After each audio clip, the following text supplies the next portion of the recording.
So here we are for another episode, Dani, and happily to report I was late today. I beat you here today. You did, but there is a story behind that.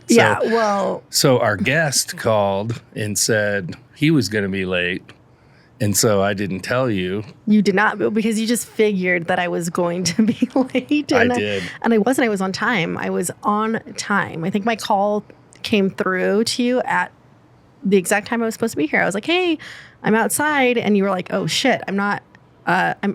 I'm like, where are you? Where was I? Down the street at happy hour without me. Without me. Yeah, I was at the South office. Yeah, so. Yep. That's actually a really great way to put it. Yeah. But I was on time. Actually, it would be the North office because it's north from here. So yeah, you're right. But in other great news, other than me being on time today, we are in our studio. We are. Love it. For the first time in like a really long time, I feel like. I know. Our last episode, we were on location. We were at Pi. We were in Chicago, which was so much fun. We did a live audience. So we did a live show with Mark Bauman, round 2. And today we are like, this feels like this is home. Like it is. This is home. So it feels really good to be back. Of course, the studio changed a little bit. Well, I think every time, and I'm pretty sure I've mentioned this on a few other episodes, but every time I walk into the studio, we have something new. There's like some type of new tech. There's or the whole studio has been rearranged. And I walked in today and it has completely been rearranged. We have more lights, more props. Like it's always great. Like, so full disclosure, the cameras have new lenses. Mm-hmm. Oh, they do? Yeah. I didn't realize that. But we got new backdrops. We got new backdrops. We got different camera angles because I'm getting in trouble when we send the stuff to the producers. They're like, you guys got to change the cameras. So yeah.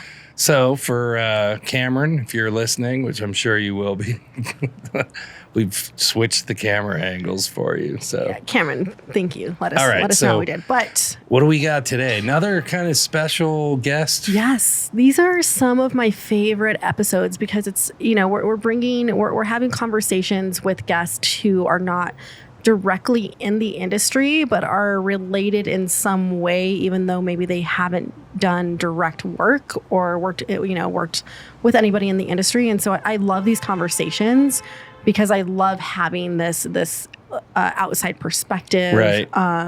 And so I'm going to let you, he's kind of special to you. So I'm going to go ahead and let you introduce him. Yeah. So you guys got some history. Yeah. This is it's not my brother, but it is my brother.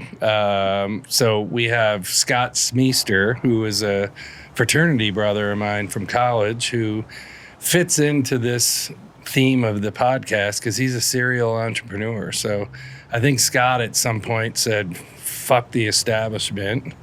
And got tired of working for people, and he's been successful. And so, and he's worked on his own a lot of years. So I think our listeners like hearing about stories of people and their success, and especially starting a business, which everybody knows that has started a business. It's hard as hell. It's gritty, and it's tough, and it's ups and downs and stresses. So without further ado, my fraternity brother, Lambda Chi Alpha, give them a shout out. Scott Smeester, who is currently, I think he has a lot of companies, but he's the founder and mastermind of CIO. And CIO Mastermind. Yeah, CIO Mastermind, which he is a mastermind, but by the way, so full disclosure. Yeah, right on. So welcome, Scott. Thanks, Scott, John. welcome. Yeah. Thanks, Welcome. Dani. It's been great to meet you. Yeah. So so I keep thinking, you were in tech for a lot of years. Mm-hmm. And I think of you like the super techie, Mm-hmm. Yeah. And so you kind of corrected me before the show. You're not actually delivering tech. Yeah, my company is not a tech company. Okay. I call myself a geek with executive tendencies. Okay. Nice. So that's how I ended up coming around and creating. I'm one of the founders of CIO Mastermind. I'm the current CEO of CIO Mastermind. It's a 7-year company. I created it out of the need to kind of stem off isolation, and really, I needed a place where I could get trusted information. And a lot of companies in the tech space take money from the tech vendors. Their business model is built around taking money. Well, every place that I'd go to, anywhere I'd go to try to either, network with or just try to get around other leaders, it was always vendor sponsored. And the other thing is that everywhere I went, I was being talked at. I was the audience. I was listening to some type of freaking panel discussion, or I was listening to a speaker, or I was, I wanted selfishly to have an audience of other CIOs and CTOs. I wanted, at the time, I was really into automation. Right. Just try to automate everything. Everything. And I really, Which and is this what was I've like done. 7 years ago. Yeah. I mean, I'm like with RPA, I'd sit in on a thing for robotic process automation. There's this tool back that's been created. It's been around for at least 10 years. And I'm like, everything could be automated. Literally, I think it can. I'm like, it's going to be automation. And so I kept going towards that. But then the question came to my mind, well, if everything's automated, where's the value come from? Where will my value come from? Right. So I really needed a group of tech leaders, not technologists, but tech leaders. And I wanted to have their time. Here's a couple of things that I wanted. First of all, I wanted meaningful time, and I wanted to be the center of attention. I wanted Scott Smeester. Yeah. I wanted people for a half an hour, 45 minutes, or even longer to just be concentrating on a challenge that I was going through and listen to what I had to say. I wanted more than one. I wanted it to be a CIO or CTO, people who are experienced. And for just 1 second, I'm Yeah. sorry, Scott, to Go interrupt you. I assume all of and most of our listeners will know good. what CIO and CTO mean, Yeah, but but will maybe you just, not. but maybe It's not. true. So I want to make sure that with intention that we're giving them the information that they need. So can you just explain a little bit about Absolutely. Yeah, thank you so much. I love, actually, my favorite question is when I talk to somebody and I tell them, I have this company called CIO Mastermind. Oh, I'm like, do you know what a chief information officer is? A chief technology officer is of a company? And they're like, yeah, I've heard of CIOs. I mean, my company has a CIO. I'm like, do you know what they do? And you can just see Correct. Yeah. their mind. Wait a minute. What? He or she is not the person who goes around restarting my computer or getting the printer. So their mind kind of goes into, what do they do? Oh man, they got budgets around, they buy a computer, they buy technology, they leading technology within companies. And that's a what CTO does, right? Well, CIO and CTO are very synonymous. Okay. To me, they're not. A CIO is more of an outward-facing, board level, working with the CEO and the rest of the C-suite. A lot of times, CTOs in a lot of companies are not necessarily. They're more inward-facing. They're more touching the company. Right. They're the technology. They're touching. That's a CTO. That's CTO. Yeah, they're advising on technologies What that a type of company technology? wants to procure or does Yep. procure. Well, CIOs do that too, but a CTO often does touch the technology. They're still very ingrained in the technology. Interesting. So this Yep. is kind of a lesson for me. I thought I knew what a CIO A was. CIO is more of the executive. I liken it to a CFO. Right. They should be, in my opinion, they need to be right there. They're peers, but they're not really in So usually in a reality is. company, the CFO is on one side of the CEO's office, and then the human resources is on the other. Yeah. The leader of the human resources, right? And unfortunately, this is a big beef that I have in the industry. I've been writing about this for years. Tons of CIOs report to CFOs, who then report to Interesting. CEOs, and that bugs me. Because what does the CFO do? A CFO is all about minimizing risk, keeping expenses low. And so whenever technology is seen as an expense, then I know a company, I automatically know that a CEO is not running technology correctly. I love where this conversation's going. Wow. This is, I'm actually got a quick education myself, which I wasn't expecting. So I can just talk to any CEO and say, hey, let me ask you a question. Do you see technology as an investment or as an expense? Is it, it's God, I just wish we could cut so much costs out of the expense. They got it all wrong. Absolutely. I couldn't agree more. Like, I think that this is, like I said, like, I love where this conversation's going, because in parking, and to kind of just bring this around, like in parking, we're very, very tech forward, and we got a lot of CEOs running, like, depending on who you're talking to, they'll look at it as, like you said, an expense line item or revenue.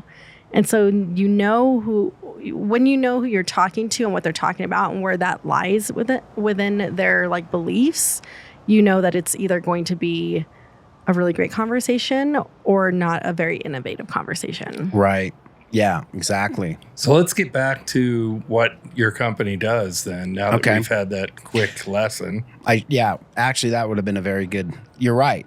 So anyway, what my company does is, and I'm kind of going back, I'll say what I wanted before as you a say anything, I'm actually thinking that your company is like the CIO for companies that can't afford a CIO. You're like the third party hire, right? Actually, that is not our core. Okay. We do offer some of those services. They're called fractional CIO services, or CIO for hire. We actually look to other companies to do that. Here's where we come in. CIOs are very isolated, and they come from a background a lot of times from technology, programming, running servers, running a network, a lot of times geeky stuff, right? Guess what they didn't get good at? Reporting sales numbers, reporting selling, dealing with upset customers. So they didn't learn executive, the game. Right. They didn't learn the game. And so they have challenges with leadership, strategy. They have a hard time. They have a challenge with aligning technology with the business part of technology and how to drive ROI. They have a hard time speaking business terms with tech, bringing the tech terms into the business. So it's not always a company's fault. It's not always a CEO's fault. A lot of times CEOs promote the wrong person. They promote this person who's amazing at tech, but can't communicate what the value of the technology is, or what direction to go and how to do that. So then that's fascinating, because then how do you make good decisions on tech, whether you're going to keep some tech or you're going to go get this tech, if nobody's communicating the value? That's right. Interesting. So what I see a lot is CEOs are holding the CIO, i.e. the technology, at arm's length. They're afraid of it. It's an expense. I hate dealing with my CIO because every time I talk to this guy, he's freaking overwhelming me. I'm anxious every time I talk because I have to learn this technology crap. It's not about technology. It just is not about technology. Let me back up then where I was what I needed. And this is what other CIOs need. They need a place where they can get outside input. They need a coach. They need executive skills. They need to become influential executive business leaders in order to be able to influence and work with the rest of the C-suite. So we have different programs that support that. Our core thing that we started, the Mastermind group, are these peer groups that we put together for CIOs. It's vendor-free. They're facilitated groups of CIOs and CTOs, business leaders. And our focus is mid-market companies, but we have edge cases on each side. We got enterprise level. We got a lot of And we bring them together in groups of 8 to 12 once a month on Friday mornings. They get 2 hours where they are a facilitated group, and we walk through a process to, first of all, get these guys talking about challenges that they're going through in the day. So we're not talking tech. We're not like, oh, what's the AI? So these groups are not like, it's not topic of the day. We're not bringing in speakers. We're allowing them to work together and get best information, best practices from other CIOs and CTOs that have been there and done that. So that's interesting, because that means they get a perspective that's not jaded by somebody who's trying to sell certain. So you could go to this session and talk about something that you might be buying, and you might, or why you're buying it and what it's going to do, and then you get an honest opinion from somebody rather than a bunch of people that are trying to sell you. And I think that this is great. A great example is, like, I think one word that we don't hear a lot in many industries is collaboration. Yep.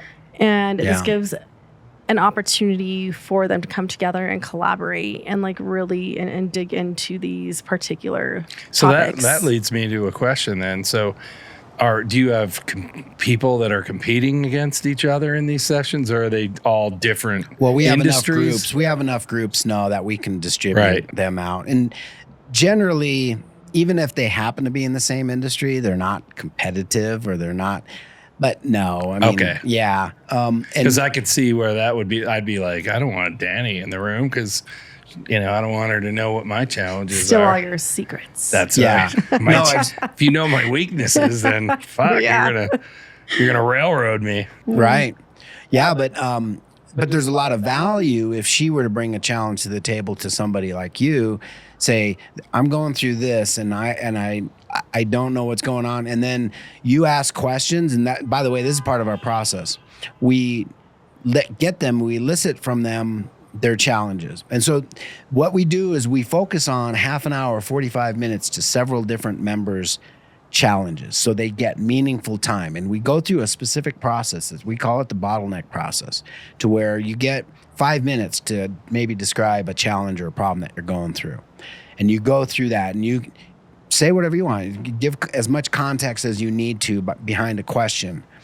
And then at the end of that, ask a question: how do I better do this? Or how do I best do this to the group? Okay. And these are eight other CIOs listening to you. At the end of that, then we go into a question form where the group ask questions of this. And this is all virtual too, by the way. We do this all on Zoom, because we're not bringing people together. We do this nationally. So they ask questions and context, and so that they understand everything. And then the third part of it is they speak into the challenge and situation. And I created this because I wanted this. I wanted trusted information. I wanted a couple different things. I wanted curated people.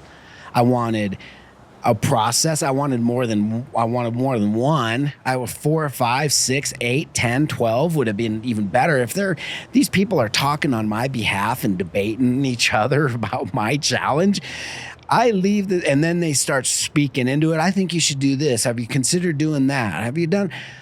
Oh my! You leave with trusted information.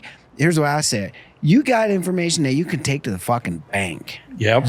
That's what you get. That's what we designed. That's our first core product. So if somebody hires your company, is there like private consulting too, like where you go in and kind of look at their organization and what the needs are, and then kind of coach? I mean, it sounds like it's more coaching. That's the other. Well, that's the second thing, is coaching. So my co-founder, Joe, is a 35-year executive coach, and he's been facilitating these groups that I just described for the last 7 years. That means on Fridays, he's going to 1, maybe 2 groups, listening to CIOs have these challenges, and he's there facilitating. He's an executive coach. And by the way, I would just throw out there that we also encourage our members to meet up outside, so we're supporting them, or we'll find other members who have challenges and experiences. This is really cool. It's an accelerator. It's really like an extreme niche business. Yes. How many businesses are there like this? Because there are things like it.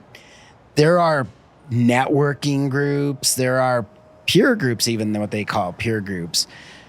But they don't go into the depth of what we do. They don't focus on a challenge that somebody's going through. They don't give them that audience. So that's the difference. So your reason for finding this company, obviously, and we'll get into this, is obviously your previous worlds and where you've worked. You saw a need for this and you created, because you seem very passionate about it. Yes. I come from... So if you had to do a quick tagline other than "We're the masterminds," like what is the like a quick tag that says this is why I did this. This is why I did this, because I want to change people. I want to change whatever. What is it? I needed trusted insight. You needed trusted insight. Our tagline is trusted insight, and it's exactly what I just said. I wanted to leave that meeting knowing I had the best information. I don't have to doubt it. I don't have to think about it. I don't have to worry about any bias or agendas behind it. I didn't have to. I got the best information. I can take it to the bank. Interesting. That's pretty cool. So, obviously, you had experience. Rewinding now that we know a little. I'm sure there's a lot more to dive into about your company. But so now, take us back memory lane a little bit. How did you know that there was a need for this? For the two... What was your aha moment? Yeah, actually there was. Going back a little bit further, so one of my entrepreneurial activity things that I was a your part serial of companies. Yeah. And literally... I was a part of a company from about 2000. I was a co-founder of a company from 2005 to 2010. Really interesting company that we created. It was basically a financial company in the healthcare space, blah, blah, blah, blah, whatever that is. What it was is taking healthcare billing information, all the data, working backwards through their coding system and creating an index, like a fair market index, like S&P. In fact, we had a deal with S&P. We had term sheet on our board from literally Standard & Poor's. I had met with the president of the New York Mercantile Exchange in his office. I mean, we had all kinds of these New York City, Wall Street firms checking out our concept from 2005 to 2010. It's called Talus. And we were going to take healthcare, create an index, and you could then trade it like oil, wheat, or gas, like commodity. So I put lots of effort into this company. I was broke for a long time trying to get this up with my other co-founders and shit. Oh my God. Sweat equity, people. Well, so the problem was bad timing. I was in New York City in Standard & Poor's conference room. That's when the housing. And the guys from Standard & Poor's came in and said, "Did you hear about Lehman?" We were there the day Lehman announced their bankruptcy, which was the beginning of the end for us. And you're right. When you watch that movie, that's a short. It was about the 2008 collapse, right? And in that movie, you see how Standard & Poor's was like pulling back. They were like, no, we can't get into any controversial indices anymore. We got to pull back, because they actually created part of the problem. They were inflating the values of mortgages and all that shit, right? That was the beginning of the end of that company. The bundles of shitty mortgages, right. And I ended up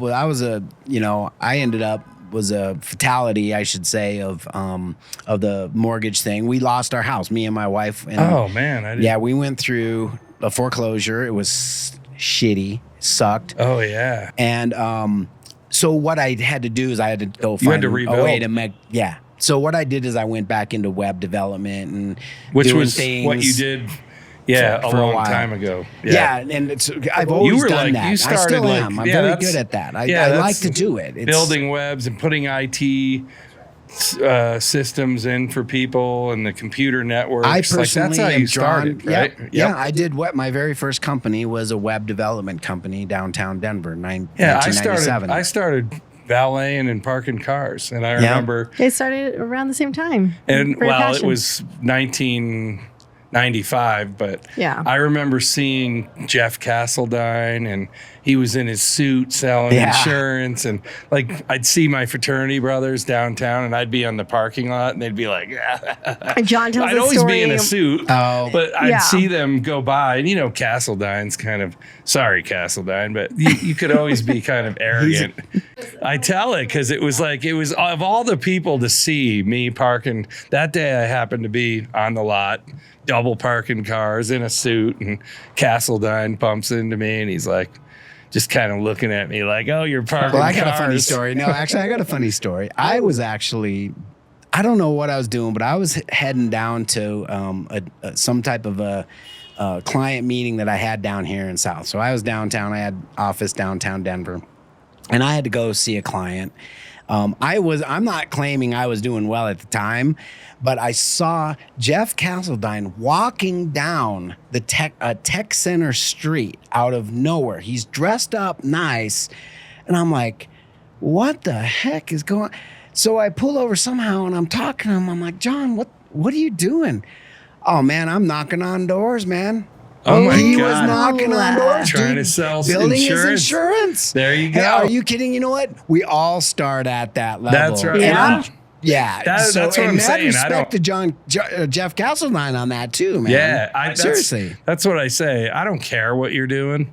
There's money to be made in whatever. So we have fun with it because I've always had fun. I run into arrogant people. I run into people that understand paid parking and go, oh, I've been on many planes having discussions with people. I mean, it's always funny because you're at a cocktail party and people are like, oh, what do you do? And, oh, I'm in parking. Oh, it's like, always. I think. Okay, and then they quickly shift away from you and drift over to somebody more interesting. And that's but it's one the thing, same that's shit. where wisdom comes through. I'm kind of like, yeah, we all have this thing about whoever was into what industry, blah, blah, blah, right?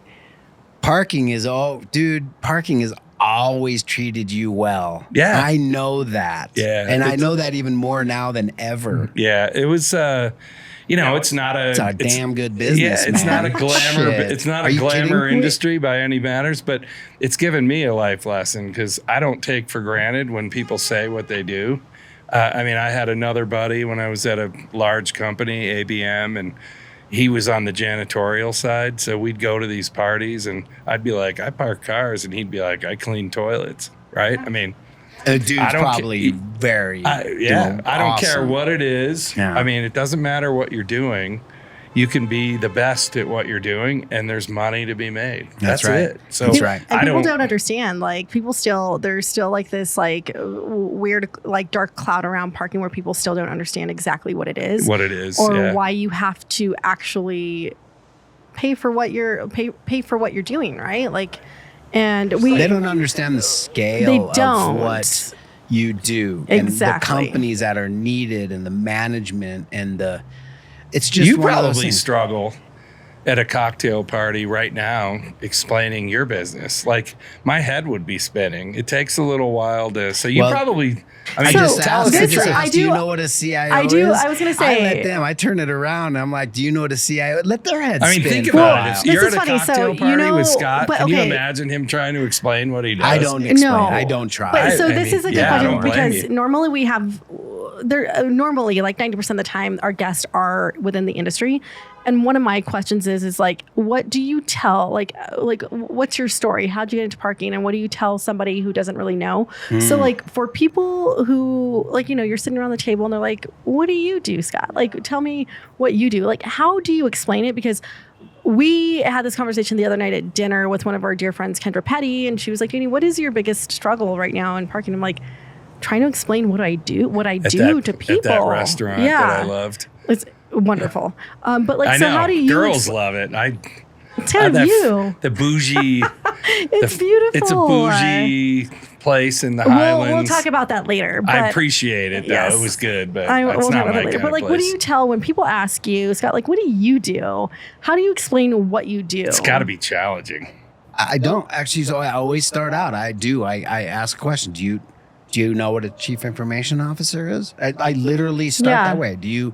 Which you have to. And then And they're you like, build well, from what you there. as CIO? You mean I said, Chief Information Officer. They're usually at big companies. And so most of the time, I'm talking to somebody who's probably with a company that even has one. Oh, yeah, even our own company has one. Yeah, we have one. I'm like, what do you suppose they do? Yeah. Yeah. I think Well, because when you say Chief Information Officer, that first of all gets their mind going. I think we finally found somebody that has a more challenging experience explaining what they do than we do. Yeah. Yeah. I can agree with you there, actually. Yeah. I mean, I can recognize it right off the bat. I mean, get first it of all, now, we're so niche that I don't need to tell everyone. I mean, you're to a certain point of your career where you don't care what, exactly. You know what I mean? It's kind of like, fuck you then if you don't know what I do. So once they understand, you'll know if they don't know because they'll drift away from you pretty quick because you're not interesting, right? So that's your workaround. Our workaround over the years was, I'm in real estate. That was like when I was in my 30s. Oh, right. I see that. Yeah, because it sounded cooler. It was, sure. I'm well, in real technically, estate. parking it is. You're managing real estate asset. You're managing like a very expensive asset, right? Yeah. And so I used to say that as well, and I don't technically say that. I don't say that anymore, and I think I've given up on. I haven't given up. I am really trying to craft this very short story of what I do that it gets across to not only people in our industry. People in our industry don't obviously they know, but people outside of our industry. And so I'm still working on that. I'm still really bad at it. I'd say something like this. So I used to, when I first got out of college, I used to sell freight. My dad did it for 40 years. Difficult. Do you know what that is? I do. Actually, I just say it's logistics. I ended up learning. That's a difficult job. Here's my one gift I do have is that I can make a really complex thing really short and sweet and help you understand it. That's what I did with Talus, the company from 2005 to 2010. I got real good at explaining real quick. You'd have to talking to those people. You have to. Yeah. Well, and to lots of people. I did all the business development for that company. I was calling up the Standard & Poor's and the New York Mercantile Exchange and Goldman Sachs, all of them, and I had to do a pitch quick. I didn't get 10 seconds. I didn't get 30 seconds. I got more than that. But when I explained to them about the categories, the billing, all that kind of stuff really quickly, and I said, you can turn that into an index. And once you have an index, a fair market rate, what you can do is you can trade that on an open market. You can hedge your risk. Big payers, big providers can each hedge their risk really, and they get it, right? Well, freight was the same way. How do you sell freight? What are you talking about? Well, I sell space on a truck. You guys manage spaces. Actually, I don't know. See? Yeah, there you go. I could do it. I could do it. We manage inventory. Maybe even by the end of this. Manage parking inventory. Manage spaces. And I take it a little step further. So what you said about insight, my technology gives asset owners insights into what's going on. There you go. How to make more money. That's right. How to get better returns. That's right. And maximize. So our the industry, space. And it is real estate. Our industry is automating because back in the day, if you wanted to get insights as a property owner, you would rely on a management company and a specific market expert called a facility manager or a manager, and they would kind of tell you what the trend was based on what they see every day. Now that position can be eliminated. Somebody could own a piece of property with a parking asset and get all the insight they need. Matter of fact, the way our tech is rolling, it's starting to provide AI insight based on the traffic data and the trends. Yeah. So here's your trend yesterday. We found that your rate was probably too low. You probably could have got this. Here's a suggestion, all that shit. It's too bad you and I didn't find a way to work together 10 years ago when we were talking. I know. You didn't want to pay me. I truly believe, though, that there's somebody. I truly believe that there's somebody out there listening that would want to contact you because there's a lot of regional, smaller companies that don't have the resources, and it could be it sounds like masterminds could be perfect for one of those I companies. think that this is so How funny. would they get a hold of you? Do you have a website? Yep. That's usually what we do at the end of the show, John. Okay, I'm sorry. Because no one's I know going to take it down. we're in the not middle. even into the No. frat So house we'll stories. hold that. But this is really funny because We're not even into the frat I house. can guarantee you, John didn't read your intake, right? Like, because he knows you. I Yeah. read your intake, which you just said AI. And we're talking about trends within the parking industry, but trends within your company. And the three things that you listed, Scott, are You're fully right, by the way. yeah, I didn't know read you his didn't. No, I intake. know you didn't. I know you. You did not read it. You included, Scott, Good for you. AI. Thank you. I do my research nowadays. Okay, AI, edge computing, and the digital customer experience, which I feel like there's so much alignment with where your trends for your company are going and within the parking industry. I agree. Yeah, so is- I love that this is coming for full circle. Of course it is. Well, I know that every company is now a tech company. Correct. That's true. But who is good at it? That's where we come I am. and we help the leaders of that. Yeah, well, you are now. I had to get that in not- there. it's not Come bad, on, yeah. Danny. That's not I bad, don't yeah. usually You're right. pitch our company here. John, It's- by the way, go back and listen to every episode. John says this every single episode. I normally don't pitch our company, but every episode, I normally don't pitch my company. No, but I've had competitors in here pitching their company. Anyways, and I let's sit get- and let them do their thing, right? So, you know what? Let's close the loop because you asked me why did I start this company? So I did. I only got to the point where I went and I lost my house, foreclosure, right? What happened after that? Well, I went back into web development. Me and my wife had discussion. So you went back to the nitty-gritty. I had to go and get a job. I had to go get a job. And that was really, really tough. And I went to the market and I was like, I'm going to be a web guy. I'm going to just go. Well, I could only hold down jobs for 6 months and exactly 6 months because I was the guy that was freaking working for these smaller companies. And I would treat the CEO just like a peer. I'd just be like, hey, what's up? And I had these ideas and concepts that blew them away. I mean, like, we could do this. And so I could never hold down a job because I alienated everybody else, right, in the company. The ones that are closest to the CEO, they didn't know what to do with me. And so I just was Just like, why you're an after entrepreneur. 4 or 5 jobs at literally 6 months and then another 3 months or so or more that had me try to find another job. Finally, I was like, Audrey, my wife, like, what now? And she's like, all right, you got to go and You got to go and do it. increase So it. it was like the Rocky Balboa thing when Adrian said, You got to. I don't win, Rocky, yes. win. So, Right? yeah. I will forever remember that. Yes. Not to bring up Philadelphia, funny. but yeah. That's funny. Thanks, John. So, I went back out on it. And what I did is I became like a cybersecurity guy for a year. That's what I always thought you were. That's what I thought your company was now, like network security doing. I did that for a year, Yeah, and 'cause that's you did probably that. the last time you and I talked, actually. I'm sure of it. Here's the thing. I found everyone I talked to, and I always sold to CEOs. I was taught by a sales trainer a long time ago, start at the top. You got to sell it from the top, and you got to go down. So I always went to the top. Well, all the CEOs I was talking to or CFOs I was talking to, they'd always be like, well, you got to talk to IT. So what I saw was that the actual stakeholders were trying to throw the risk over the fence to the tech. I'm like, what's going on with that? That's weird, And what I found myself selling was not really. You don't sell cybersecurity. What you do is you got to minimize risk, and you got to turn it into.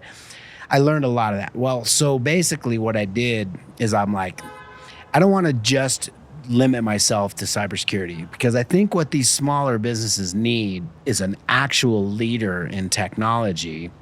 And so I became the CTO. I pivoted at the end of 1 year to a CTO or an interim CIO or whatever you want to say. And I started doing that, and I started getting gigs, and I started doing bigger and bigger, and I ended up getting some really big deals coming across my way. And I'm like, what am I going to do? And I started feeling like an imposter. And that's where I started floating out. I always talk about my problems, because as long as I talk about my problems, somebody might have an answer, right? Somebody might. I was dealing with a guy in marketing. I was telling him all about this. I want to go to market with my interim CTO work, I need more business. And so he was talking about it with me. And now I started getting some of these gigs, and I'm like, talking the same thing. Like, how the hell am I going to do this? He's like, you ought to start a little group. I'm like, that's it. That's it. That's exactly what I need. And I had already been a part of a group. There's this club. There was this group here, in a peer group. And since I'm an entrepreneur, I've always valued, you can't be an entrepreneur and not value peer support from other entrepreneurs, right? Exactly. So I saw that, but CIOs and CTOs didn't really know what they could do with that. And so, but I had been a part of this group that was doing this bottleneck process, and they did it for 10 minutes. Bottleneck. That was I know what bottleneck is. That's why I'm saying it. You are a bottleneck. No, dude. I'm not a bottleneck. But I've been involved in bottleneck situations. So anyway, I know what you're talking about. What I'm talking about is a 3-phase thing that we did in this group that was describe your problem in 2 minutes. 3 minutes, get people to ask you questions, and in the remaining time, with the 5 minutes, then the group is going to talk about, 10 minutes. They were like, it was just a speed thing. Well, I'm like, I'm going to apply that process to this group, but we're going to give a lot more time and let it go and let it bake. So that's how that started. That's how it started. And then we've expanded into coaching, executive coaching, and then team training, assessments, and really working with the whole group. So that's cool. That's it. It's very cool. It's kind of brings us back to the episode with Daryl. He has those groups, right?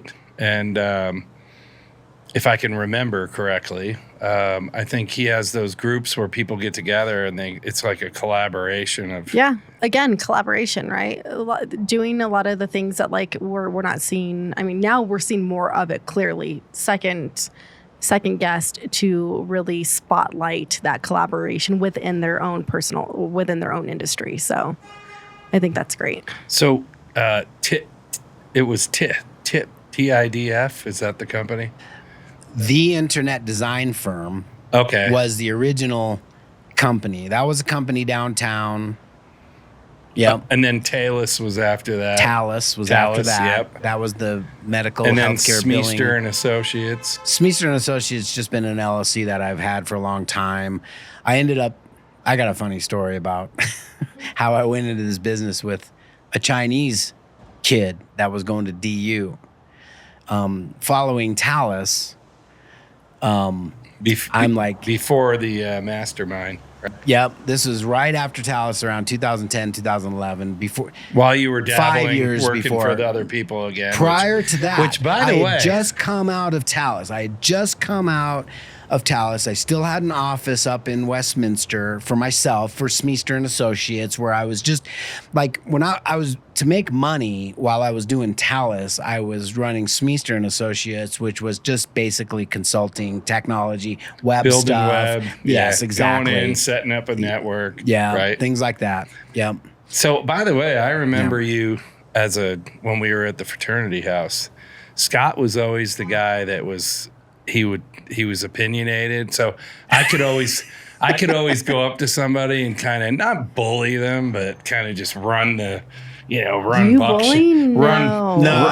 was a bully. I'd run buckshot over people, but Scott was one of those people that always was like, "Don't fuck with that guy." Yeah. And you were always had an opinion, like you.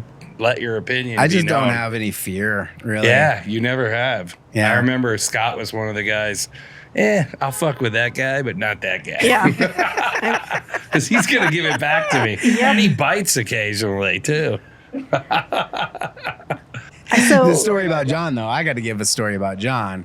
This is the one thing I remember about you all the time. John he'd walk up and down the hallway. You know, everyone kept their doors open.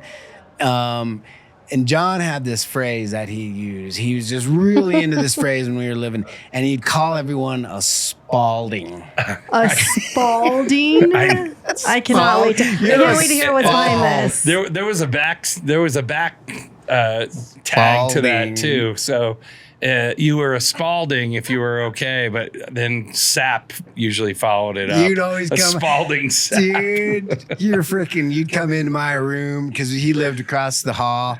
Smeester, you're a freaking Spalding. You just wanted to pick a. Dude, I would just go in and stir the pot in every room I could. And I usually had a beer in hand, I'm sure. John stirring the pot? Yeah. No. Because I had my own ways of doing it too. Yeah. But I love John coming Spalding, dude. Sometimes. Spalding. I think that's hilarious. Like you were on the front. I was right. Yeah, you had a front. You had the good view of the vista. I had the. You had the backyard. I had the backyard. Yeah. Of a parking lot. I'm sure it was just There was a parking lot. Your destiny was right in your face. Yeah. Hey, dude, you got to come up for homecoming and check out the house now. Like, yeah. I saw them putting. Crazy. I saw some of the videos. They're putting down new floors. So go check out what the parking's like. Go see. Ironically, listen to this story. So our house. This was way after us because we didn't have to drug women to and they got so Lambda Chi got kicked off the campus because they were roofing. Right, they were roofing people at parties. No. Wasn't. Really? No. Did I have the wrong? No, that's why we got. I think John has made his own story up. Okay, so why did Lambda Chi get thrown off the campus? Don't listen to John. Okay, don't listen to me. I must have had the wrong story. We need to get down to the bottom of this. Yeah, why did we get suspended off the CSU campus? I think it's just violations of having alcohol on really? When they shouldn't have. When they were under probation, when they didn't. I mean, there was some things that happened, like weird, like somebody. A girl did pass. Yeah, someone got roofied. Yeah, passed out or passed away. Died. Oh, that's what I. Okay. Yeah. Oh and my it God. It was nobody's fault. There was not bad intent. Okay. But it did happen. And like, holy shit! And there was a phase. It was someone's fault. There was a phase, especially at CSU, but all around all campuses, where we're shutting it down. If it didn't matter, if you got a what dead it is. body in your basement, you're getting shut down. Or you're on double secret probation. Seriously, this is like an episode of First 48. No, okay. That led to violations. So you can see how stories happen, probably. Right. When John gets it. This is a game of telephone, everybody. Yeah, that was probably a moment where they got put on their whatever. Yeah. And then they probably violated something after that. That's what happened. That explains. My point is don't listen to me. The roofie thing, dude. We don't need that. No, I didn't. Fuck, I don't know. You're closer to it than me. I'm not actually. Yeah. Okay. I'm not that close, but anyway. There's a lot of guys that still go every year. And I thought you were going to say great. there's still a lot of guys that still roofie. I'm like, that is probably a true statement. But no, I haven't heard about those lately. I got roofied recently. Probably what? I got roofied. Yeah, in Atlanta. Yeah, in Atlanta. Did you what happened? I hope you had some girls I was on a work around, trip. friends and stuff. I was on a work trip and we went to a Braves She's game. from New Mexico, man. Don't fuck with her. She'll stab you. It's kind of true. Kind of true. But I was on a work trip and we were in Atlanta and we ended up having like a night off. And actually, I don't know if we had a night off. Anyways, we went to a Braves game and Punch Bowl Social. Yeah, we had one. Not to I call used to them play out. racquetball with the CEO of that. Yeah, not to call them out or anything, but we had dinner at a Punch Bowl Social and I got one glass of wine and our food came. This is a red flag. Our food came out before our drinks came out. And I'm a wine drinker. I'm not a big beer or liquor drinker. Our food came out, drinks didn't come out. Our drinks came out like after our food came out. I had one glass of wine and don't remember the rest of the night.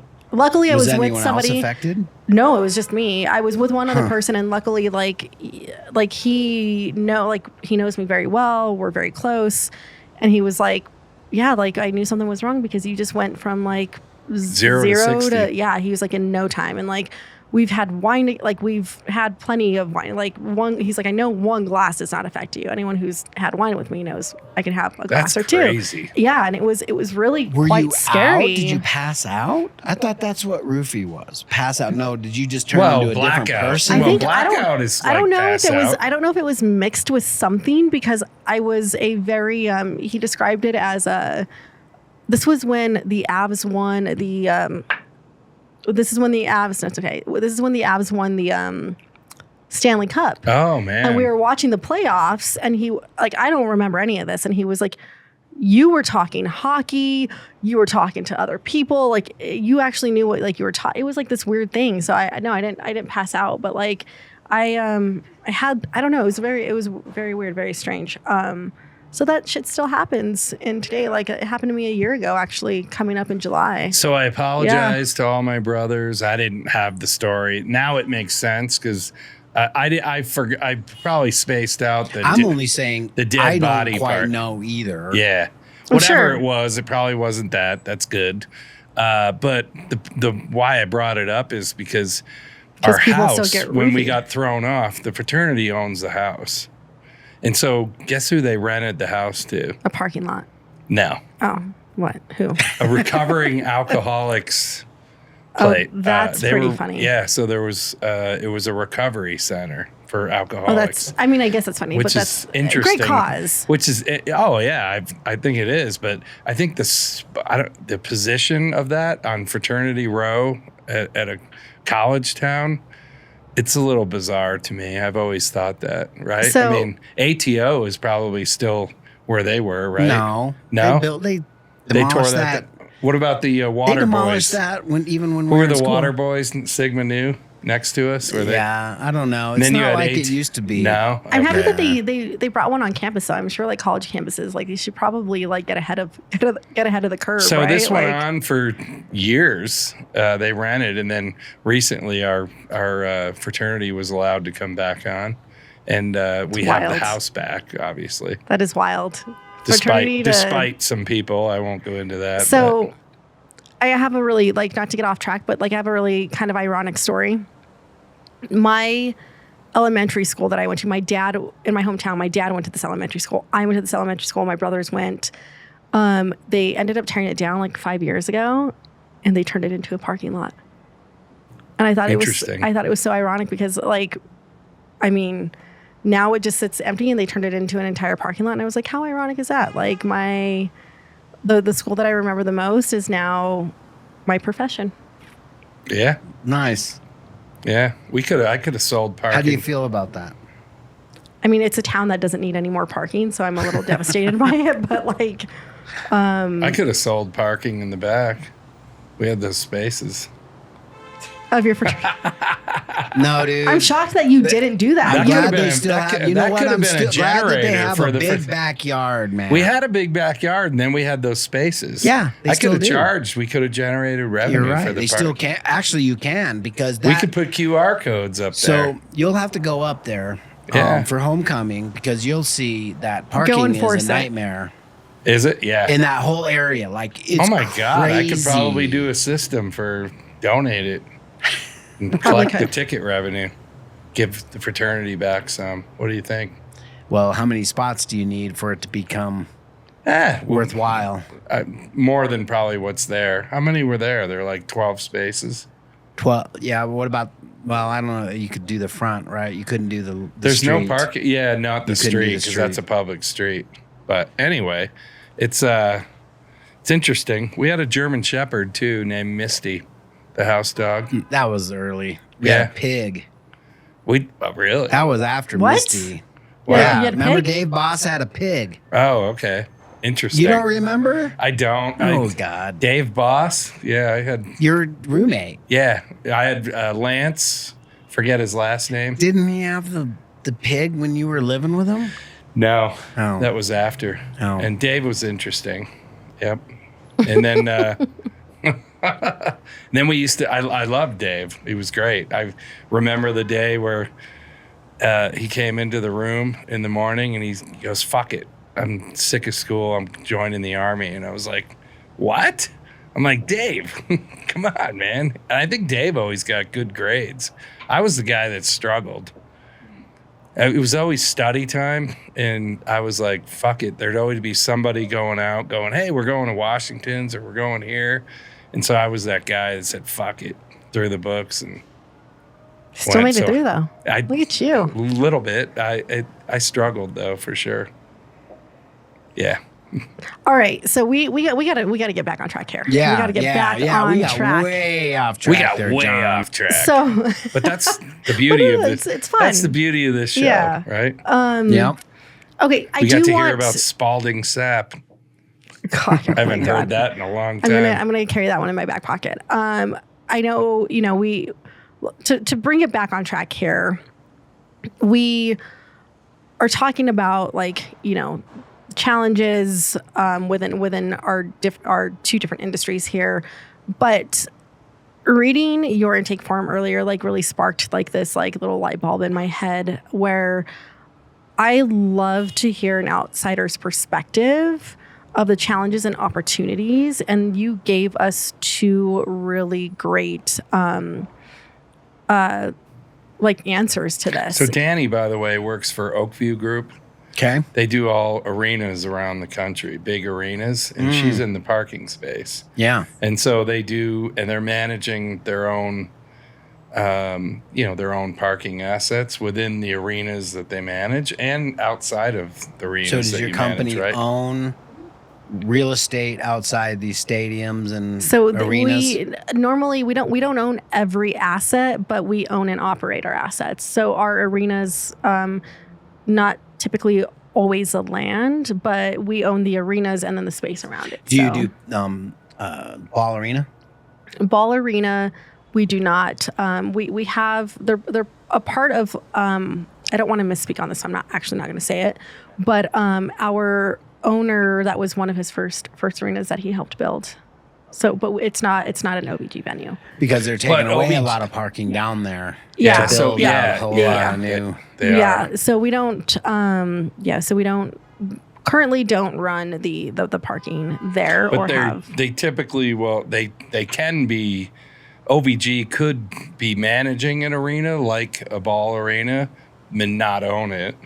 And then they could be responsible for the parking or not, right? So I think ball arena is more managed and owned by Kroenke, right? Yeah, that's correct. So, but they have other, mid-size or regular arenas where they do. Is that where you come in then? You work for a Kroenke? Yeah. So you're outsourced to come in and to manage all of that space. So we're just a technology that's usually hired by somebody that's hired by a Kroenke. Or there's cases where we're hired directly by the owner and they may have an operator. Our technology is used by everybody. Is that how you guys met? Is because he has a technology or I was an operator. I was a client. Okay. Yeah. I was a client. He provided the technology to the operator at the time. The operator that I was with at the time. And now we provide technology to them still. So. Parking is serious business. Can you guys get me in it? Absolutely. I think You're sitting right in front of you're sitting in front of the right person over The here. man. I think you got need yourself to make some into intros, bro. I know. I think you got yourself into it. I see. I didn't read your intake form, but Don't worry, I did. I'm gonna. But listening to what your company does, there's a need in our industry. I know. For sure. There's a need in all the industries on this. It's very interesting. Yeah. And so, so you've got Eric Cox working for you. Yeah. Back when I had the internet design firm, I hired John Reedy.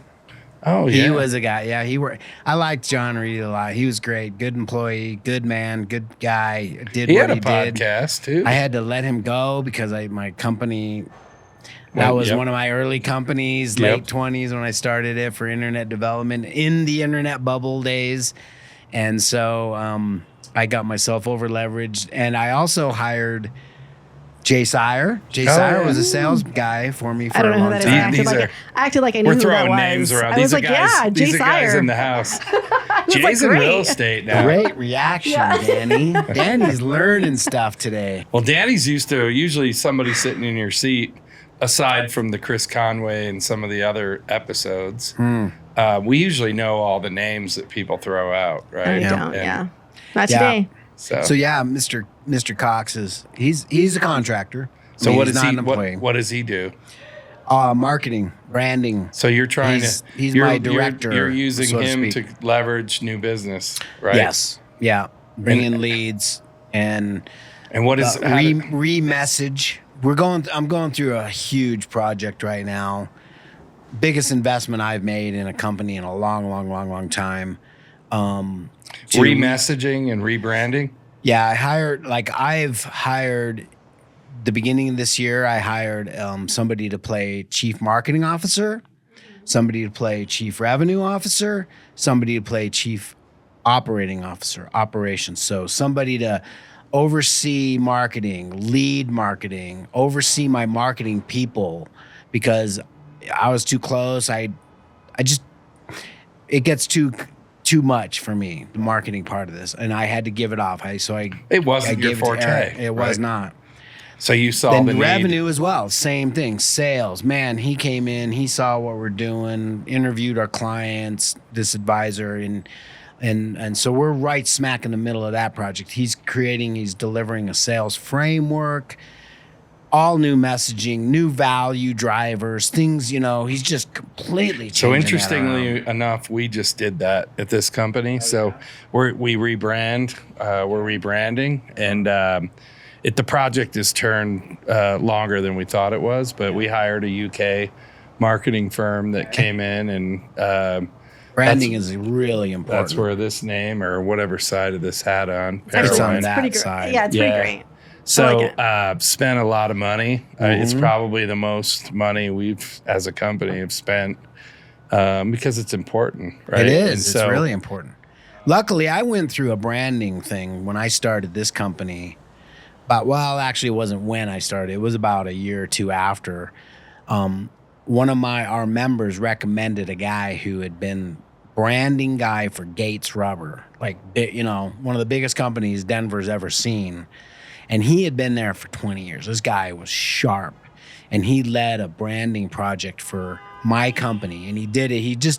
I didn't have to pay him that much. I did pay him, and it was tough for me at the time, but he was so good, and he ended up getting, it's such a good exercise. Yeah. Are you glad you did it? Oh, yeah. I want it to be farther along, but we have a trade show coming up in June, and that's where the big rollout is. Okay. But we've gone through an exercise where we're introducing it to our clients first, so they don't go to a trade show and go, oh, what's going on here? So, yeah, what is this? So, but we're at the end of it, and God, it's been eye-opening. Yeah. So we didn't excited about it. rebrand, but we did develop a sales framework and value behind it. That kind of a thing. Honestly, we started out as a rebrand, but it's been a lot more. Okay. Yeah. So it's encompassed all of that value, different, marketing. The whole thing. It's a transformation for sure. Yeah. And so it's difficult because PRS has built a brand for 23 years. So, and it's amazing to me that even though we probably spent the last year telling people we're not the ticket company, right? That's our core business, but it's not really who we are anymore. We're still going to do it, and we're still good at it. Not the new brand, but PRS will always be around doing that. But it's amazing the power that you've built over 23 years, and the people have their opinion. Well, this is what you do. And it's like, I'm trying to say, well, that's not what we do anymore. We do that, but we do all this, right? And then some people get it, and other people are just like, they keep reverting back. I might call somebody and go, the power, yeah. I might call somebody and go, why didn't you call me on that? And they're like, well, because you guys are doing this. It's like, no, I told you we're doing all this too, right? Yes. So it'll be a process. But we got a good firm behind us and good direction. So, Cool. Yeah. Cool. Yeah. So Scott, we're wrapping up here. We are? Yeah. So Oh. Darn. I know. You have to give. I was getting really close to the audience here. Yeah. I think you probably might hear from somebody. Well, I would like to. This is one thing that I want to touch on because, again, we got some good info here. By the way, from an outsider perspective, I do want to ask because I think that this is important to our listeners. From an outsider perspective, what do you think are the biggest challenges? I'm going to ask you 2 questions. What are the biggest challenges in parking that you see, and what are our biggest opportunities from your standpoint? The biggest challenges, I guess, would be spaces. That's true. We don't have a lot of them. They're going away a lot.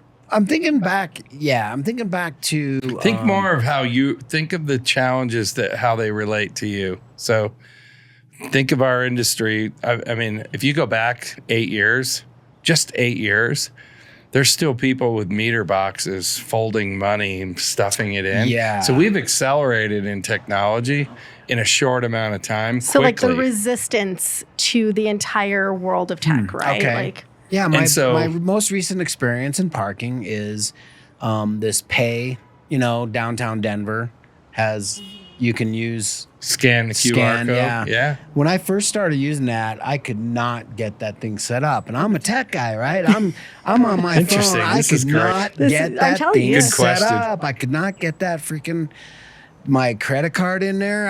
I'm sitting there. I'm out in the sun. I'm waiting Which 5 is minutes. what you not want to do. You want to You not want to remember parking. You don't want to sit there and It took me too long. That was but I do like it. Don't get me wrong. Now I like it. Now I can really easily just scan that thing and I can pay for my parking. I go to Cherry Creek tomorrow. I'll be doing it. Tomorrow will be in another experience because I'll be in Cherry Creek tomorrow. And I'll be saying, yeah, I need to get parking. And I like it. I like the ease of that. But you think it could be improved, the experience, not having to... Yeah. Like the QR code. I don't know who you were using. Some are better than others, but that is... Pay by phone is the name of the app. Pay by phone. Okay. It was not as easy as it could be. Man, I think it could be streamlined. Here, enter your credit card. Like literally scan it, enter your credit card. So pay by phone is a big on-street downtown Denver. That's an on-street thing, yeah. Yeah, so that experience, pay by phone, if you're listening, one of your customers was challenged, right? Yeah. That's in IT. So, yeah, I see that. It's not just pay by phone. I think there are gaps, right? I think the successful apps, there's probably still more they need to evolve more, but it does need to be as easy as possible. There are a lot of gaps within companies who do the same thing, and there are still a lot of gaps within So here's where my company comes in. Yeah. Oh God. So he's not selling. He's not selling his company. I'm not selling, but I am going to sell right here. Cut from me and go to John. So we're not a payment provider. We never will be. So. Famous last words. Yeah, no, it'll never happen. Famous last words. But we can help payment providers. So think of your experience. You fumbled through the one experience, and then think about if there was a box that said "Remember you," and then the next time you pulled in, my technology with the cameras and the AI can start your transaction and end it, so you don't have to do anything. You just went through that. How do you know? How do you close the loop though? How do you know? How do I know that you're doing that? You don't behind the scenes. You're going to get a text message from the company. Okay, that's what I mean. You're going to get a text message. That's cool. So you pull in. As soon as you pull in, it says your session is started. It'll tell you where you're at. Wow. And then when you leave, it'll text you and it'll say your session's ended. Give me 5 minutes though. Yeah. No, you don't give get me 5 minutes. We want to charge you. I know you want to charge me, but give me 5 minutes because I got to sit around. I might have to do a couple things. Oh, really? There's a grace period. Yeah, there is a grace period. There's a grace period. Yeah, there's a grace period, but fuck him. He's the guy that's going to... John does not give any fucking grace at all. Yeah, we do. Dude. I have to. The state you do. At least in Colorado. Because now you have a company that's not yours and you're not the freaking... The state has required me to have a grace period. I think we've always had a grace period. Can I ask you something? This is a real question. Like for both of you, from a customer perspective, and then from your perspective, John, do you find that giving a longer grace period, you have a higher rate of compliance or non-compliance? And then my question to you, Scott, is if you are given a 30-minute grace period, you park in a lot, so you don't have to pay, you park and you don't have to pay within the first 30 minutes, are you going to risk just not paying, or are you going to actually pay within that 30 minutes? So that's a great question. Thank you. So I'm going to tell you the data. Yeah, The data doesn't lie. So Right. the grace period has zero effect on compliance. Really? Absolutely. What it does have that can't be that true. No, Which listen means to that this. you should not. No. There's no reason why you wouldn't do it. So listen to this. What the grace period does is we have a grace period, and I can show you in the data that people know the grace period and the amount of traffic that comes in during that grace period and leaves. So the short amount of, I'm just running in for 15 minutes.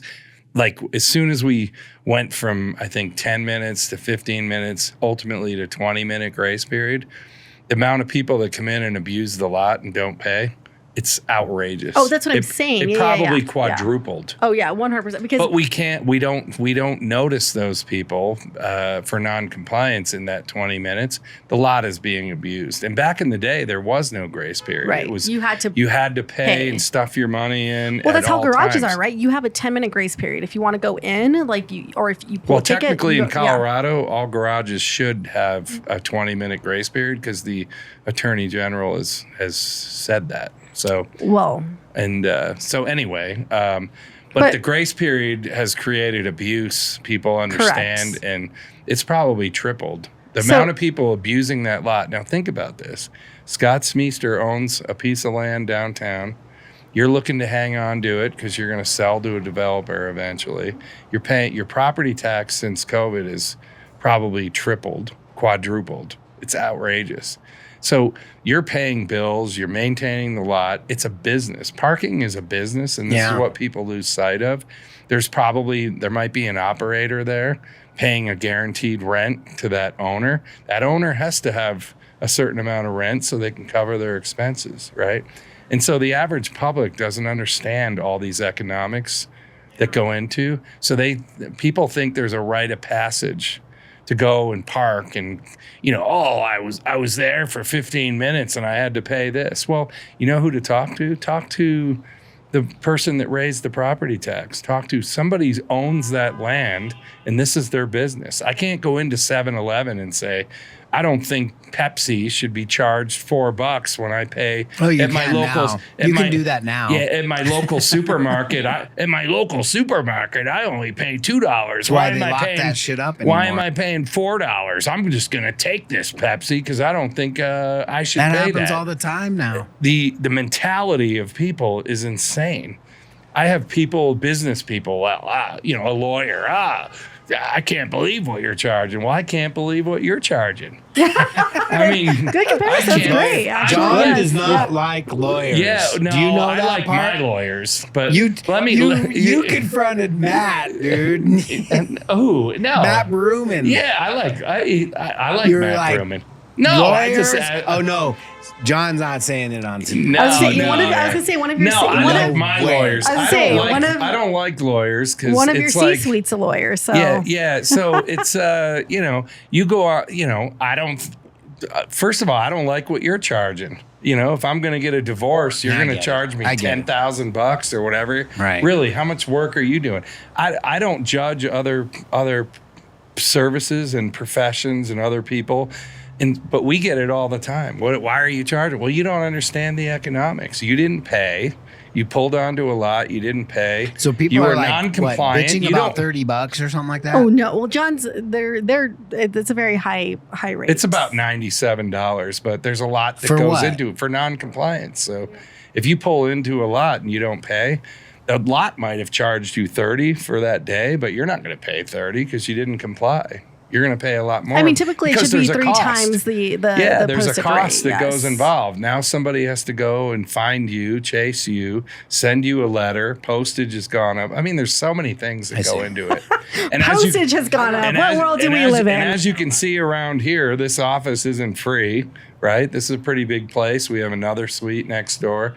You know, you got to run a business, right? And so I'm not going to judge the 7-Eleven that's charging. He's not. He's in compliance. I mean, why you're do you- yelling I'm at in him like compliance. you're, Why he's do you not. think you go to? Yeah. Why do you think? Answer her question Why do you now. think you Listen. go? Why do you think Hey, you go listen. watch a This is- football this game is and pay once you get- $16 for a beer? Once you right? get John on a straight, Yeah, why do you think $16 for a beer? At Now Mile High, right? Scott's answering I my know. question. Thank you. Thank First you, of John. all, I don't need 30 Order minutes in the court. grace period. Order in the court. Danny's shutting me down. So, yes, good job. Grace period, I mean, I just asked for 5 minutes, right? You said 30. I don't know why I would ever need 30 minutes grace period. Well, I there's park, I'm going to, for me, like the last significant place I parked and went to was Ball Arena when I went to a Nuggets game or something like that. I just pulled up as close as I could, not like it's cross Spear. Yeah. So not on campus, but across campus. Right. Yeah. Right. Okay. And I don't know why I even asked for. I didn't actually need 5 minutes or more. But I needed to get to the thing to pay for it. But yeah, I was just asking for 5. I'm gonna pay. Yeah. Why do people not pay? Well, I think that this is like with the whole thing behind it is why. like if you had a grace period, if you're going downtown and you're going to a store of some sort, and you're like, oh, I don't know if I need I only need 10 minutes, right? Oh. Grace period's 20, but then you get caught up and you I run see into what you're saying. John. You and John are Or like, we're there's- gonna. I Hey, don't even know wait, all wait, the wait. situation. We have you some and lots John, that got an hour grace You and period, John yeah. are like, we're gonna go get a beer. We're gonna go get a beer, and then you're like, fuck, I forgot to pay. Are you just like, fuck it, I'm not gonna pay? Are you gonna run back to pay? Are you gonna be in compliance? Are you gonna risk it? Like, this is what I'm talking about. It's You're like, talking about the people who cross the line, Yeah, who yeah, stay yeah. there for Yeah. 30 minutes or an hour and don't pay at all. Yeah. They put their car there. well, you're Now like, you don't have yeah. people you don't have attendants all the at No, we automated. Attendants are gone. And there used to be people that would go around and check And the lots check and and write then put manual, a- but that's all been replaced by By cameras. maybe put Yep. boots on stuff. That's Didn't you what- used to do business with Mike Wolfson's Yeah. dad? Yeah. Yeah. Okay. Yep. touchy You subject. and him got along well. We did. He went I'll to bet. my wedding. Oh, cool. Yeah. And yeah, we don't get along now. This is a touchy Business subject. I don't think any business partners get along after they've been partners for a while at Yeah. all. All right. It's just not going to happen. Anyway, I don't think thank Mike you. gets- Okay, so thank you for That's that. why But I the own- one that's why I last know thing, one last thing before we have our closing arguments here.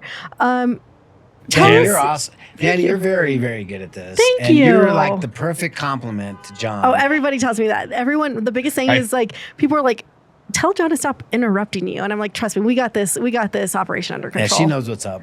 And speaking of compliments, I love the color of your fingernails. Oh, thank you. I noticed. I things just like got them that. done. think I just that's got really them good. done. I have this thing. I thought you'd Very have cool. green, our color green. What is it? Chartreuse? I've never. Is it chartreuse? I love that. It might be You chartreuse. you picked our colors, so thank you. I appreciate that. Okay, so not last thing, but one of the last things that I want to ask you about, because I think that this is quite funny. Please tell us like a unique or funny or memorable parking story. And this one that you put on your intake has to do with DIA. So if I'm sparking a memory there, because I have a complimentary awesome. story Okay. to that, and I want to hear yours Oh, first. I'm so glad you brought this up because that story doesn't actually exist. It doesn't? No. I'm actually very, very Oh sad about my it. God. Okay, that's AI right there. I'm like, I got to answer this question about a parking story. Can I think of a parking story? I don't know that I have one. At least it'll come to me though, Danny. But this is actually funny because when I read this, I was like, one of my worst parking stories is recently at DIA. I almost missed. Let me read your answer. So to it you. probably pulled So- the AI no, probably yeah. pulled it from Yelp and all these different. His answer is, I once missed a flight circling around DIA garage because of a broken gate. That moment taught me small tech failures in parking systems can have real world consequences.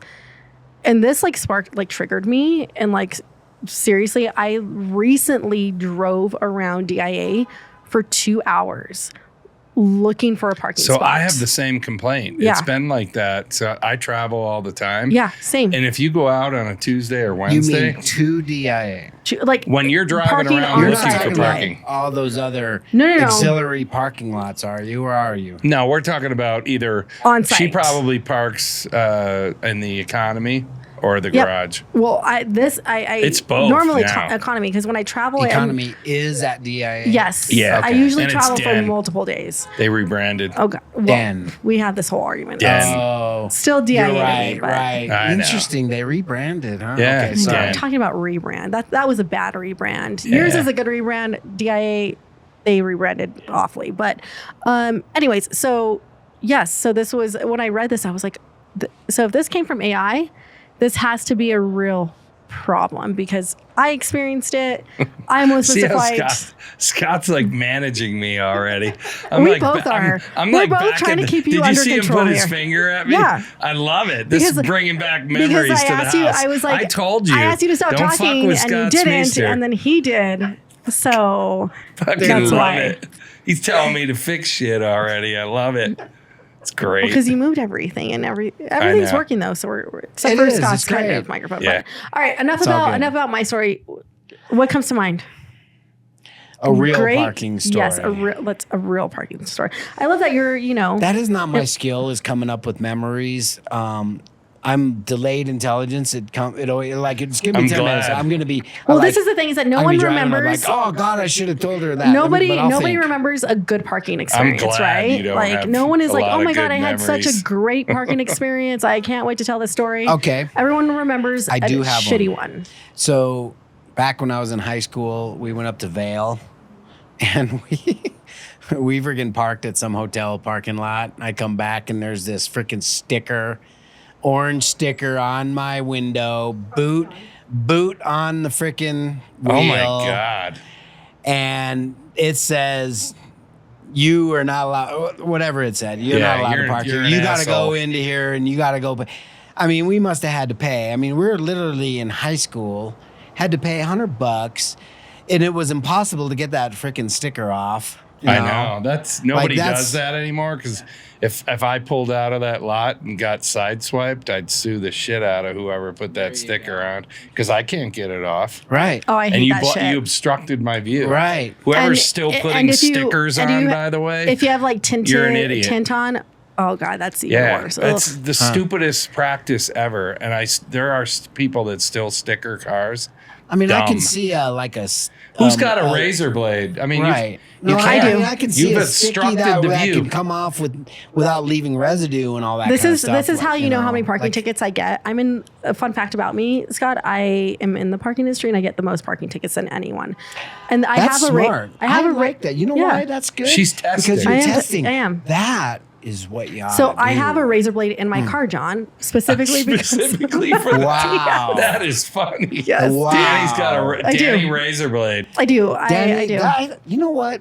In your industry, you should be the queen of parking tickets. That Actually, somebody just gave her a Serious? shirt. It's I the did. Queen. Actually, I'm going to show you this. If you are the Somebody if you just can gave her a claim- shirt. Someone sent me this. You Look, can claim to the world. look. Someone sent me this.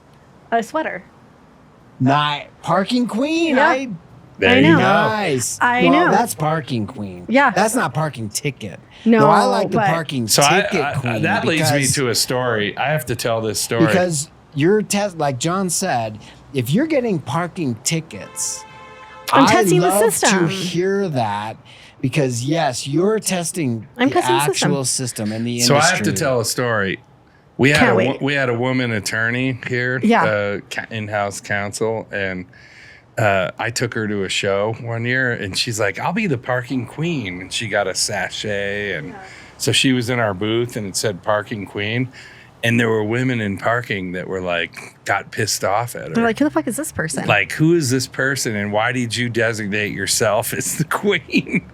So she came back to me and goes, I don't think I want to go to another show again because like the women treated me badly because I had the sash. I thought it would be kind of cool, you know. She wasn't like a glamour queen or anything. She Yeah. was dressed in a attorney. I'm not deeming myself the parking queen by anyway, but like I was saying that I get a lot of tickets, so I could be, you know, like. But you have a parking queen sweatshirt. I do, on. but So I didn't make it for my myself. advice to you is, I know it was given to you, but Yeah. don't wear it at the show because I wouldn't wear somebody it at will the say, show. why the hell are you calling yourself the Actually, parking queen? I was gonna I'm wear the it- parking What queen. if she put a sticker on there that says somebody gave this to me? Yeah. Oh, everyone that- knows who gave it to me, but like, Yeah. you know, Well, thank them. That was I creative. did. You didn't even. I did. I I liked know. it. I And thanked you them got on one LinkedIn. of those stickers, so I know And who it was from. Honk. Yeah, it was Honk. Our good friends at Honk gave me Parking that. nerd. Who So. has those parking? You suck at parking stickers. Danny's got one on I know. her Is mic. that who I know gave she who does, gave you but this though? Is that I was ordered that- him. Oh, you did. Where do you Yeah. have any more? I don't know, but I'll get you one. I can have this one. I want more. I want like 20. Okay. You can stick it I actually on. really like. I Yeah. like this. That is a good giveaway. Yeah. That is the best giveaway. I got a ever. giveaway for you. So I have Okay. to. Because this is Better be good, dude. This was because this was on AI. This is Fucking what. Scott. I would try to bully Scott, but fuck, it didn't work. He bit me every time. He put his finger up and told you to shush, and I you know, he literally did. shushed. I know. I'm gonna start doing that. Scott, thank you and for it's that. I'm gonna funny start 'cause being he- like, it's funny because he did it after I described what my memory was of him. no, in it's the because house. I asked you He to was stop always talking like, and you didn't stop I'd talking. bypass You know I got his- respect regardless, yeah, right? I'd bypass his room. I'd be like, "Fuck, I'm not going to Smeester's room unless I'm really He drunk." ain't gonna take shit. And that Just- never I just happened, don't take right? shit, I was that's all. never really drunk in the house. Never. Yeah, never. You tried to sell pencils to supplement your keg spending. Well, so. that was to bypass the keg Speaking ban. of keg, I'm like dry. yeah, here. that was like bypassing. This does not surprise me, by the Okay, way. so we're hour 26 minutes in. And All right. it's time So to- go ahead and ask Wow. your. Okay, John. So So you can ask. Yeah. Go So ahead. my You thing close is it we're out. closing out. You've got to close this out with one pitch. There's people listening. Sum up what you do, and then tell people how to get a hold of you on your website. Yeah, I will. You know, in short, what we do is we help CIOs become indispensable business leaders, helping transformation, helping ROI with tech, helping become aligned with the executive leadership. So CIOmastermind.com. It's not plural. It's mastermind.com. So CIO, that's Scott and Scott Smeester. Just look me up on Scott LinkedIn. fucking Smeester. Thanks That's for right. We appreciate you being Yeah. here. It's a pleasure to meet Danny, you. you too. Thank you. Well, If you ever need help wrangling up John, you need somebody to tell him the truth. I'm gonna have you on speed dial, Scott. I'm gonna have you on All speed dial. All right. Scott, it's been good. John, Thank you're the you. man. Yeah, thank you very much. Till next time.